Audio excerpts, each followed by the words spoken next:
Inflamación. Seguro que esa palabra nos suena a algo malo, ¿no? Algo que hay que combatir. Pero, ¿qué tal si les digo que es una de las historias de supervivencia más increíbles que cuenta nuestro cuerpo todos los días? Hoy vamos a verla de otra manera, no como el enemigo, sino como el sistema de respuesta a emergencias más sofisticado y arriesgado que existe.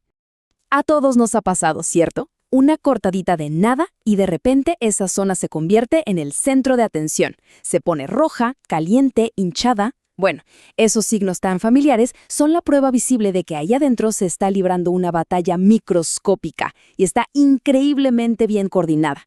Vamos a meternos de lleno a ver qué es lo que pasa exactamente. Bien, empecemos por el principio de todo.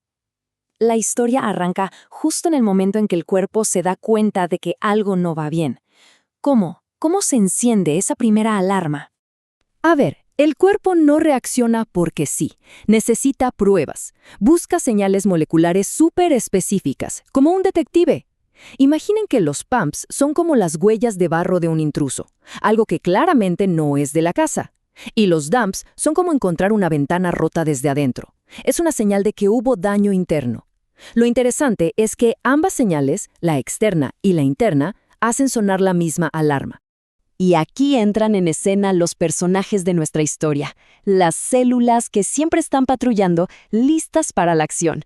Primero, el macrófago. Este es como el cadenero de un antro. Ve al que no debe estar ahí y de inmediato llama por radio pidiendo refuerzos. Luego está el mastocito.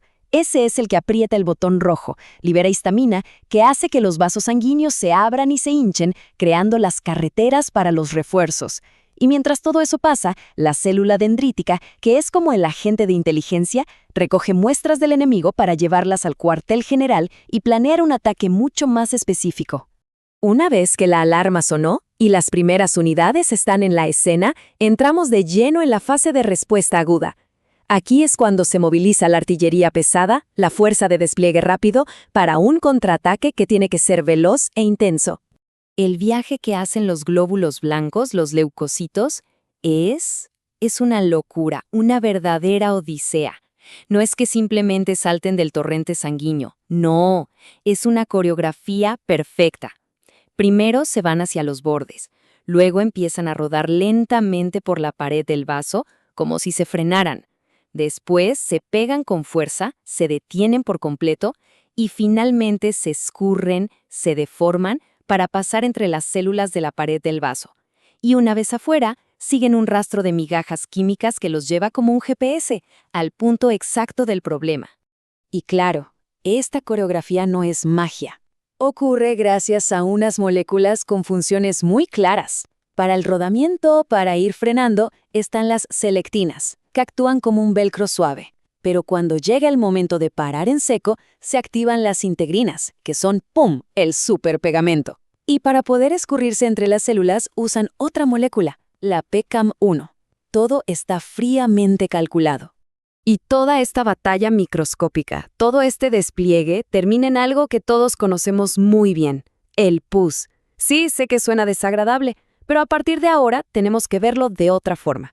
El pus es, en realidad, la evidencia de una victoria.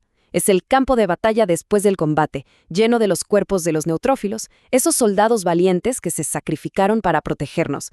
Es un monumento a una defensa exitosa. Ok, hasta ahora vimos una batalla local, contenida. Pero, ¿qué pasa si la cosa se pone realmente fea?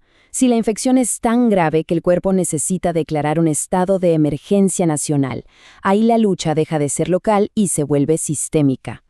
Y aquí hay que entender una cosa, que esta frase resume a la perfección. Cuando la amenaza es grave, al cuerpo no le importa si nos sentimos mal, si tenemos fiebre, si nos duele todo. Esas molestias no son un error, son parte de una estrategia deliberada, orquestada por mensajeros como el TNF, IL-1 e IL-6, que tienen un solo objetivo: sobrevivir, cueste lo que cueste.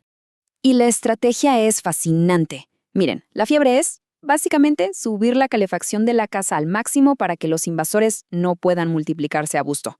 El hígado empieza a producir en masa unas proteínas que son como etiquetas de peligro para marcar a los malos y que sea más fácil encontrarlos. La médula ósea recibe la orden de liberar a las reservas, más y más soldados a la sangre. Y, bueno, la sepsis es el peor escenario posible. Es cuando el sistema entra en cortocircuito. La respuesta es tan masiva y descontrolada que empieza a dañar nuestros propios órganos. Entonces, que quede clarísimo, la fiebre no es un bug, no es una falla del sistema, es una función intencionada. Esos mensajeros químicos de los que hablamos viajan hasta el cerebro y le dan una orden directa al hipotálamo para que produzca PG2. Y esta molécula literalmente le sube al termostato del cuerpo. Es una táctica de defensa totalmente controlada. Muy bien, pero ¿qué pasa si el ataque rápido y furioso no funciona? Si el enemigo se atrinchera, si es demasiado resistente y la batalla simplemente no termina. Bueno, pues la estrategia tiene que cambiar. Pasamos de una guerra relámpago a un asedio largo y desgastante. El cambio es total. La inflamación aguda es un sprint, corta, intensa, con los neutrófilos como estrellas, y se busca resolver todo rápido. La inflamación crónica, en cambio, es un maratón. Puede durar semanas, meses, años. Aquí los protagonistas son otros, los macrófagos y los linfocitos. Y el problema es que en este maratón, la destrucción y los intentos de reparación ocurren al mismo tiempo, lo que casi siempre lleva a un mismo final, la cicatrización y el daño permanente. Y la estrella de esta fase crónica es el macrófago, una célula que es como un agente con doble personalidad. Dependiendo de las señales que reciba, puede ser el macrófago asesino, el M1, que se dedica a destruir todo lo que encuentra, o puede convertirse en el macrófago constructor, el M2, que intenta limpiar el desastre y empezar a poner los cimientos para una cicatriz. Y cuando ni siquiera el macrófago en su modo asesino puede eliminar al enemigo, el cuerpo recurre a su plan de contingencia final, una medida desesperada. Si no puedes con tu enemigo, enciérralo. Y para eso construye una verdadera prisión celular a su alrededor, una estructura increíble llamada granuloma. Es el último recurso. Y ojo, no es cualquier prisión. Es una fortaleza de máxima seguridad, una obra de ingeniería biológica. En el centro, aislado, está el prisionero. Las paredes están hechas de macrófagos que se transforman y se aprietan unos contra otros. Las torres de vigilancia son células gigantes que no son más que macrófagos fusionados para tener más poder. Todo el perímetro está rodeado de linfocitos, los guardias, y por fuera una valla de tejido fibroso para sellarlo todo. Impresionante. Y con esto, llegamos al capítulo final de la historia. Ya sea que se ganó la batalla o que se logró contener al enemigo en su prisión, la lucha ha terminado. Es hora de que entre el equipo de limpieza y reconstrucción. Pero aquí viene la gran pregunta de esta fase. ¿El tejido dañado puede volver a ser exactamente como era antes? ¿Se puede reconstruir a la perfección? ¿O el cuerpo tiene que conformarse con poner un parche que cumpla la función pero que no es lo mismo?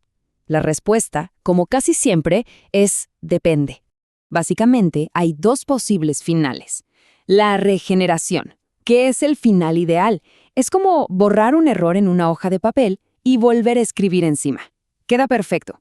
Pero para eso, el daño tiene que ser leve y la estructura del papel tiene que estar intacta. La otra opción es la cicatrización. Esto es más como poner una cinta adhesiva o una calcomanía sobre un agujero en el papel. Cumple su función, mantiene todo unido, pero el tejido original en esa zona se pierde para siempre. Y si tenemos que señalar a un responsable de que se ponga esa cinta adhesiva, a un arquitecto jefe de las cicatrices, ese sería el TGF-beta. Si hay un nombre para recordar de este proceso, es este. Es la molécula que da la orden principal a las células constructoras para que empiecen a producir colágeno como locas y formen el parche. Y así cerramos el círculo. Volvemos a la pregunta del principio. ¿La inflamación es nuestra aliada o nuestra enemiga? Pues como acabamos de ver, la respuesta es que es ambas cosas. Es un mecanismo de protección absolutamente brillante, una estrategia de supervivencia afinada durante millones de años. Pero, al mismo tiempo, es un arma de doble filo tan poderosa que si se descontrola o dura demasiado, puede terminar siendo ella misma la causa del daño. Nuestra mayor protectora y, a la vez, una potencial enemiga interna.